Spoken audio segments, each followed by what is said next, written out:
कि ईरान कहीं nuclear bomb ना बना ले। दुश्मनी क्या है? इजराइल चाहता है ईरान में फिर से जो पहलवी राजाओं जैसा शासन था वो स्थापित हो जाए। अभी बीच में खबरें आती रही कि ईरान ने मतलब यूरेनियम का यूज कर रहा है, तो ईरान कह रहा है कि हम बिजली बनाने के लिए उसका यूज कर रहे हैं, लेकिन बीच में ऐसी चोरी छिपे खबरें निकल के आती हैं कि ईरान न्यूक्लियर पावर बनने की कोशिश में लगा हुआ है। अभी तो इजराइल और ईरान का युद्ध चल रहा है। इसी बीच एक खबर आई है कि खामनेई की मृत्यु हो चुकी है। तो आखिर खामनेई है कौन कि जिनकी वजह से जिनके नाम से पूरे देश विश्व भर में बहुत चर्चा का विषय बना हुआ है? ये मैं बताऊं, कई लोगों को ऐसा लगता है कि वो वहां के बहुत बड़े नेता या राष्ट्रपति या प्रधानमंत्री इस तरीके से कुछ हैं। दरअसल खामनेई को अगर आपको समझना है तो आपको थोड़ा सा पीछे जाना पड़ेगा। थोड़ा नहीं बल्कि थोड़ा और पीछे। बात 1979 की है। आपको पता है कि इजराइल, उसका जन्म 1948 में हुआ था। उसको यूएनओ ने तो मान्यता दी थी, लेकिन जो मुस्लिम देश हैं उन्होंने मान्यता नहीं दी थी। और उस समय जो सबसे पहला देश था वो टर्की, उसने मान्यता दी और उसके बाद ईरान पहला वो देश बना टर्की के बाद। इसकी वजह से उसको विरोध भी सहन करना पड़ा, लेकिन उस समय ईरान के हालात दूसरे थे। वो ईरान 1979 से पहले का ईरान वो आज जैसा ईरान नहीं था। उस समय जो ईरान था वो वेस्टर्न कल्चर से प्रभावित था। वहाँ पर जिस तरीके से आज देखते कि हिजाब और ये इस तरीके से कि इस्लाम के कानून, तो उस समय बिल्कुल ऐसा था। आप फोटो देख के कहोगे ही नहीं, आपको लगेगा कि अमेरिका और इस तरीके के देशों की फोटो है, वेस्टर्न कंट्री की। 1979 से पहले वहां पर पहलवी राजाओं का शासन था इस ईरान पर। और वो क्या था कि वो जो शासन कर रहे थे राजा वगैरह, वो अमेरिका के दबाव में कह लो या प्रभाव में कह लो उनमें रहते थे।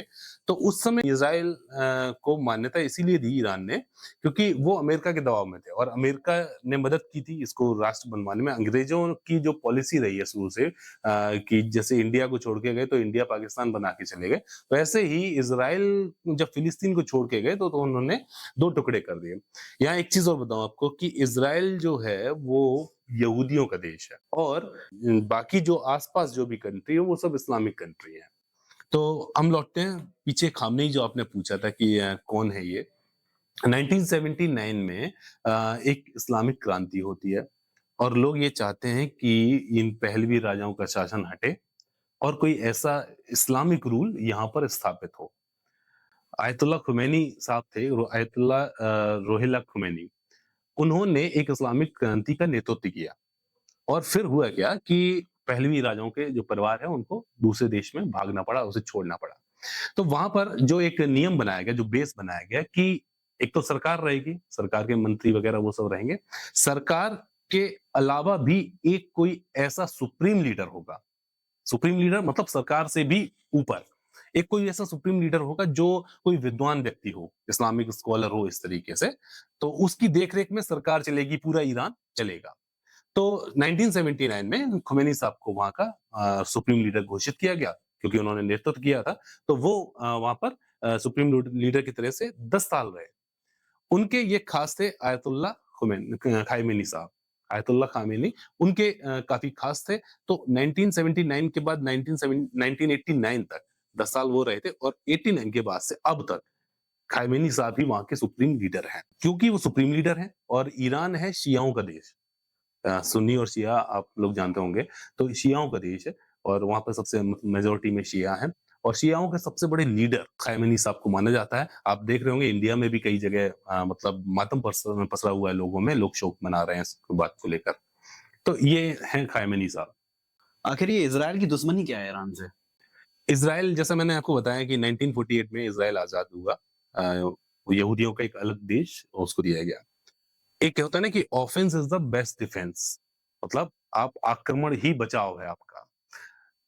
एक ये तो सबको जग जाहिर है कि यहूदियों की और मुसलमानों की आपस में 36 का आंकड़ा रहता है। जो इज़राइल है उसका एक तो वो गाजा पट्टी वाला एक जो मैटर वो चलता ही है, आप जानते ही हो।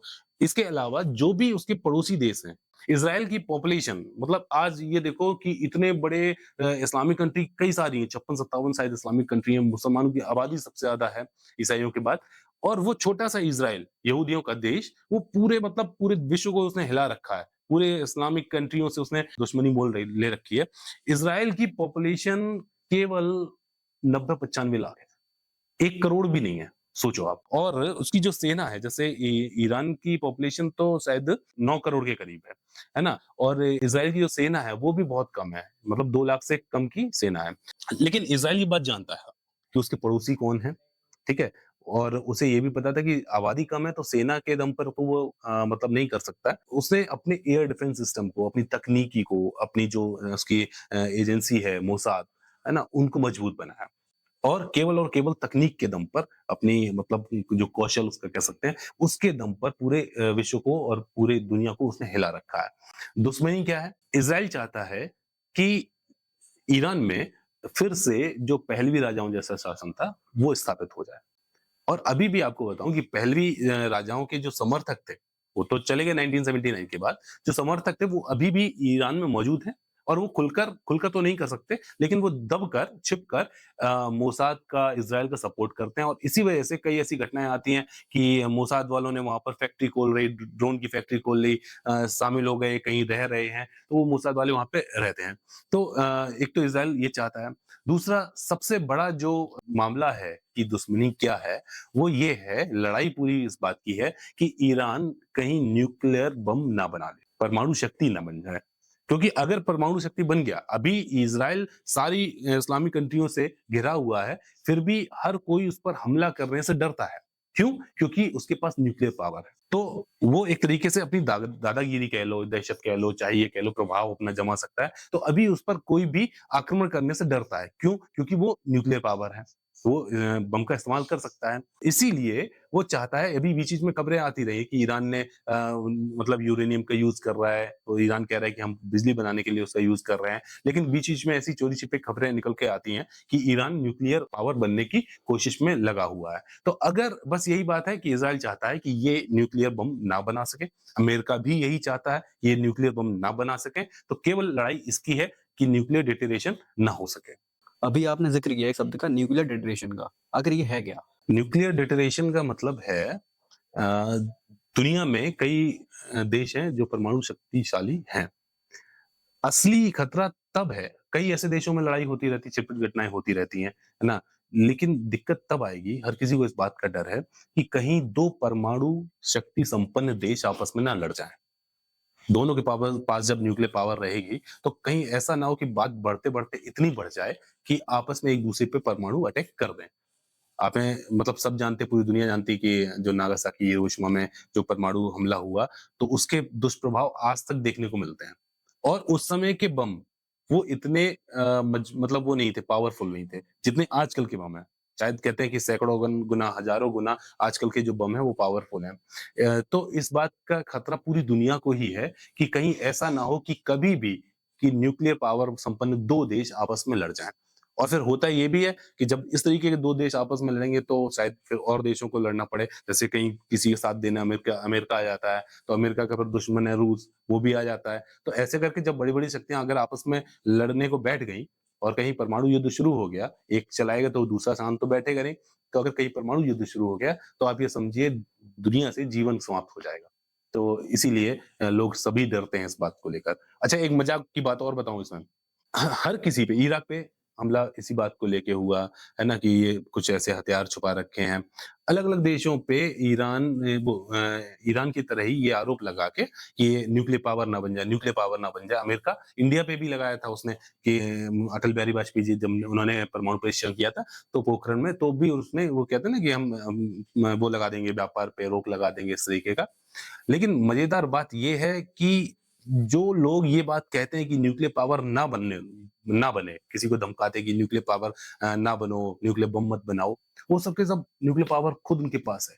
होना तो ये चाहिए, अगर लोग मानव सभ्यता की चिंता करें, मानवता की चिंता करें, कि पूरी दुनिया से परमाणु जो बम हैं जितने भी, उनको डिफ्यूज़ करके उनको खत्म कर देना चाहिए। लेकिन होता ये है कि जिसके पास, अमेरिका के पास सबसे ज़्यादा परमाणु बम है, वो उसके पास बम है, वो दूसरों को बनाने नहीं देता ताकि एक बादशाहत उसकी बनी रहे, उसकी दादागिरी, दबदबा उसका पूरी दुनिया में बना रहे।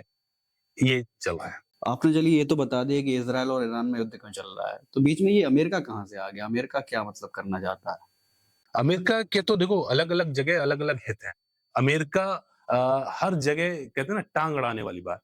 एक तो उसका डॉलर मजबूत है, तो इस वजह से वो लगातार इस पे पूरी दुनिया पे निगाह रखता है, हर जगह वो टाँग भी अड़ाता है। अभी उसने एक जगह के राष्ट्रपति को रातों-रात उठवा लिया वेनेजुएला के। तो वहाँ पर भी क्योंकि तेल वहाँ पे तेल का सबसे ज़्यादा वहाँ पे भंडार है, तो कहीं तेल के चक्कर में, कहीं अफ़गानिस्तान साइड उसने अपने एयरबेस बनाए, कहीं किसी को दूसरे व्यापारिक लाभ लेने के लिए, अलग-अलग कारणों की वजह से वो हर जगह टाँग अड़ाता रहता है। ये तो सबको मालूम है कि ओसामा को सबसे पहले तैयार करने वाला खुद अमेरिका था। बाद में वो उसके खिलाफ हो गया वो अलग बात है। लेकिन जब उस जगह सब फंडिंग की गई, कई ऐसी जगह हैं कि उसको पहले सपोर्ट भी करता है, जब चाहे बना देता है, जब चाहे बिगाड़ देता है, सब बर्बाद भी कर देता है। तो अमेरिका के शामिल होने की वजह इसमें कई सारी है, मेन वही वजह है कि अमेरिका भी चाहता है कि न्यूक्लियर पावर ना बन सके और वो एक तरीके से ये भी करता है कि एहसान अपना देता है कि हाँ, तुम्हारे ऊपर एहसान कर रहे हैं। रूस यूक्रेन में भी गया, इंडिया पाकिस्तान में वाले में भी उसने यही किया कि मैंने युद्ध रुकवाया, तो उसकी वजह बहुत सारी हैं, उस पर बढ़िया सी चर्चा की जा सकती है।